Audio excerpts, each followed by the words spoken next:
आज कृषि मंत्री माननीय अर्जुन मुंडा जी,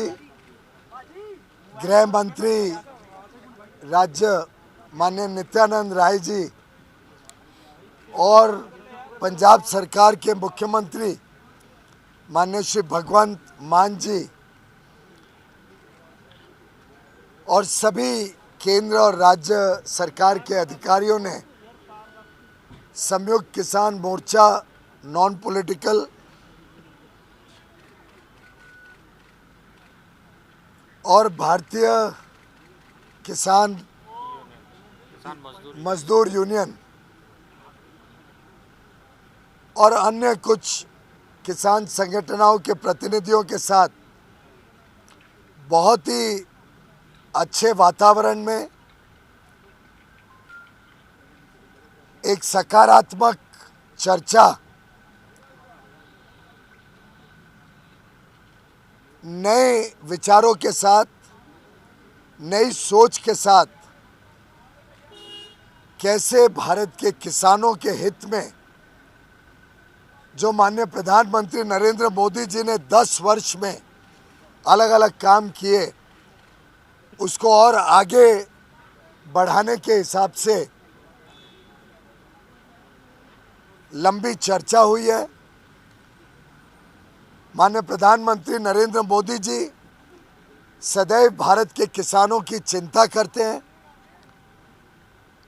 गत 10 वर्षों में चाहे वो एमएसपी की खरीद हो जिसमें अभूतपूर्व वृद्धि हुई, कहाँ 2004 से 14 के बीच मात्र 5.5 लाख करोड़ की एमएसपी में खरीद हुई थी, वहीं मोदी जी के कार्यकाल में 18 लाख करोड़ से अधिक खरीद हो चुकी है और अब तो खरीद चल रही है। धान की और गेहूं की अब शुरू हो जाएगी। प्रधानमंत्री किसान सम्मान निधि हो जिसमें 2,80,000 करोड़ रुपए अभी तक 11 करोड़ से अधिक किसानों को दे चुके हैं। प्रधानमंत्री फसल बीमा योजना हो जिसमें जो किसानों ने प्रीमियम भरा उसका 3 गुना किसानों को लाभ वापस मिल चुका है। और चाहे वो फर्टिलाइजर को कम कीमतों में उपलब्ध कराने हेतु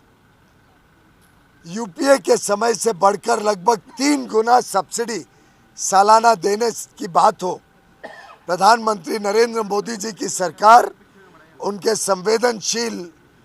नेतृत्व के, उनके मार्गदर्शन के कारण सदैव भारत के किसानों के हितों के लिए काम करती रही है। आज यूनियन के प्रतिनिधियों ने कुछ ऐसे विषय सामने रखे जिसमें 3-4 प्रमुख अंश को जोड़कर एक सहमति से लगभग दोनों पक्षों के बीच में वार्तालाप के माध्यम से लंबी चर्चा, सकारात्मक सोच, पॉजिटिव एटीट्यूड के साथ और थोड़ी innovative out of the box thinking करके कुछ सुझाव जिससे पंजाब का भी लाभ होगा, पंजाब हरियाणा के किसान हो, पंजाब हरियाणा की जमीन की समस्या हो और साथ ही साथ पूरे देश के किसानों को भी, देश की अर्थव्यवस्था को भी और देश के उपभोक्ताओं को भी, सभी को लाभ हो सके, ऐसा एक मार्ग चर्चा के माध्यम से निकला है। किसानों के प्रतिनिधियों ने बात रखी थी कि खास तौर पे पंजाब हरियाणा में धान के खेती की वजह से जो वाटर टेबल बहुत नीचे गया है, पानी की जो किल्लत हुई है, जो जमीन बंजर होते जा रही है, उसके कारण क्रॉप डाइवर्सिफिकेशन अति आवश्यक है। साथ ही साथ उन्होंने बताया कि जो कॉटन, कापूस पहले यहाँ बड़े पैमाने पे पैदावार होती थी, उसकी पैदावार भी काफ़ी कम हुई है। क्रॉप डाइवर्सिफिकेशन से देश में अगर दलहन बने, उड़द, मसूर, अड़हद, तूर दाल जो होती है, ऐसी दालें बनती हैं तो देश का आयात भी कम होता है, देश का उपभोक्ताओं की ज़रूरतें भी पूरी की जा सकती हैं, पंजाब का पानी भी बचेगा और एमएसपी लगभग 8,000 और कई केसेस में तो 8,000 से भी अधिक होने के कारण किसानों की आमदनी में भी अच्छी मात्रा में वृद्धि हो सकती है। इसी के साथ साथ एक अनुरोध माननीय किसान भाइयों ने किया कि मक्के की खेती में भी पंजाब के किसान जाना चाहते हैं। मक्के की खेती से भी पंजाब के किसानों को राहत मिलेगी, लेकिन एक जो समस्या उनके सामने है कि अगर वो क्रॉप डाइवर्सिफाई करें, अगर दाल बनाएं, मक्का बनाएं, कॉटन की खेती को पुनर्जीवित करें और अगर मार्केट में कीमतें एमएसपी से नीचे हो जाएं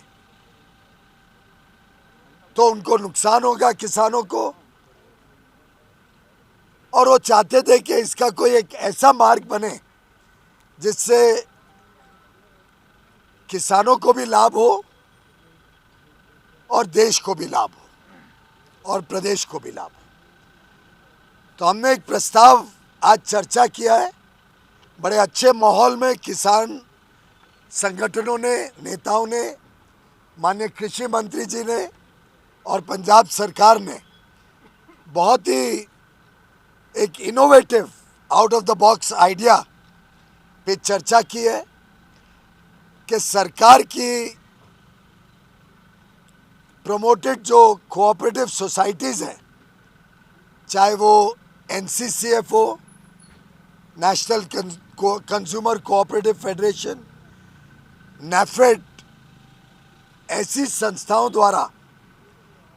जो किसान अपना क्रॉप डाइवर्सिफाई करके या तो तूर दाल बनाए, उड़द दाल बनाए, मसूर की दाल बनाए या मक्का बनाए, उनको 5 साल के लिए एक कॉन्ट्रैक्ट करके एनसीसीएफ और नेफेड गारंटी करेगा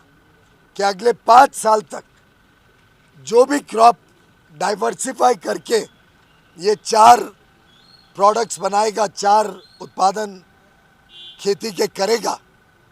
उसको ये संस्थाएं एमएसपी पर खरीदेगी। कोई क्वांटिटी की लिमिट नहीं होगी। एक पोर्टल बनाया जाएगा। वैसे डेटा तो ऑलरेडी है, कौन किसान कितने ज़मीन पर क्या खेती कर रहा है, उससे स्वाभाविक तौर से पता लग सकता है कौन डाइवर्सिफिकेशन करता है। और 5 साल का करार कॉन्ट्रैक्ट किया जाएगा नेफेड और एनसीसीएफ द्वारा, जिससे जो भी किसान ये डाइवर्सिफाई करे उससे पंजाब की खेती भी बचेगी, पंजाब का वाटर टेबल भी ठीक होगा, पंजाब की बंजर ज़मीन बंजर होने से बचेगी। ऑलरेडी काफ़ी स्ट्रेस में है पंजाब की ज़मीन। किसानों की आमदनी भी बढ़ेगी और उनको सुनिश्चित होगा कि जो भी उत्पादन है वो एमएसपी पर नेफेड और एनसीसीएफ खरीदेगी। इसी के साथ साथ हम चाहते हैं कि कॉटन पुनर्जीवित हो, पंजाब फिर एक बार कॉटन की खेती में, कापूस की खेती में अपना प्राथमिक स्थान ले। तो जो भी किसान कॉटन की खेती भी पुनर्जीवित करता है, शुरू करता है फिर से, उनके लिए भी कॉटन कॉरपोरेशन ऑफ इंडिया इसी प्रकार का एक 5 साल का करार करेगी, लीगल एग्रीमेंट करेगी और 5 साल तक जो भी उत्पादन इन खेतों से आएगा डाइवर्सिफिकेशन करने के माध्यम से या पुनर्जीवित करके कॉटन के खेतों से उसको 5 साल के लिए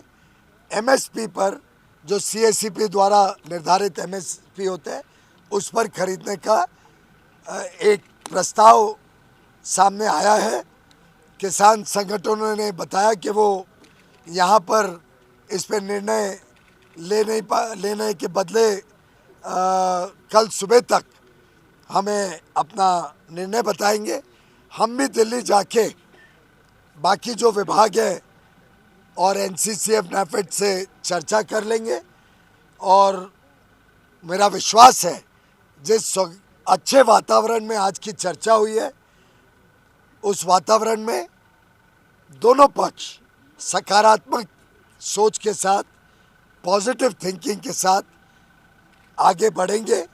बाकी कई सारे और छोटे विषय थे जिनको समाधान पहले ही आपसी बातचीत से कर दिया गया था। कुछ और मुद्दे आवश्यक होते ही हैं, समय समय पे निकलते हैं। कुछ और विषय के ऊपर बातचीत माननीय कृषि मंत्री जी के साथ देश भर के किसान संगठनों, अलग अलग किसान संगठन, कुछ यहाँ हैं, कुछ आज के मीटिंग में नहीं भी हैं, उनके भी कुछ विचार विमर्श करके, एक्सपर्ट से बात करके और विषयों पे भी लगातार चर्चा, विचार विमर्श और संपर्क बना रहेगा। अगली मीटिंग कब होगी? अगली मीटिंग कब होगी मंत्री जी? अगर तो कल सुबह तक इनका फैसला आ जाता है तो मुझे लगता है कि इन्हीं लाइंस पर फिर हम आगे प्रोसीड करेंगे और ये हम अनुरोध करेंगे कि माननीय किसान इसको कॉल ऑफ करें। बाकी जो विषय है वो काफ़ी गहरे विषय, पॉलिसी ड्रिवन विषय, बाकी विषय जो पॉलिसी से संबंधित है उनको ऐसे समाधान करना एक टेबल पे बैठ के कुछ ही लोगों से चर्चा करके संभव नहीं है। अभी चुनाव आने वाला है, चुनाव के बाद नई सरकार बनेगी, ऐसे विषयों के ऊपर लगातार चर्चा जारी रहेगी और पॉलिसी के जो और विषय हैं उसके ऊपर फिर आगे चर्चा से बातचीत करेंगे। बाकी विषयों के ऊपर बाद में चर्चा का सिलसिला चालू रहेगा। मैं समझता हूँ आज के पॉजिटिव वातावरण में जो बातचीत हुई है उसको मेरा पूरा विश्वास है कि मीडिया के बंधु, सभी देशवासी, सभी देश के किसान इसको सकारात्मक और पॉजिटिव दृष्टिकोण से लेके इसको स्वीकार करें।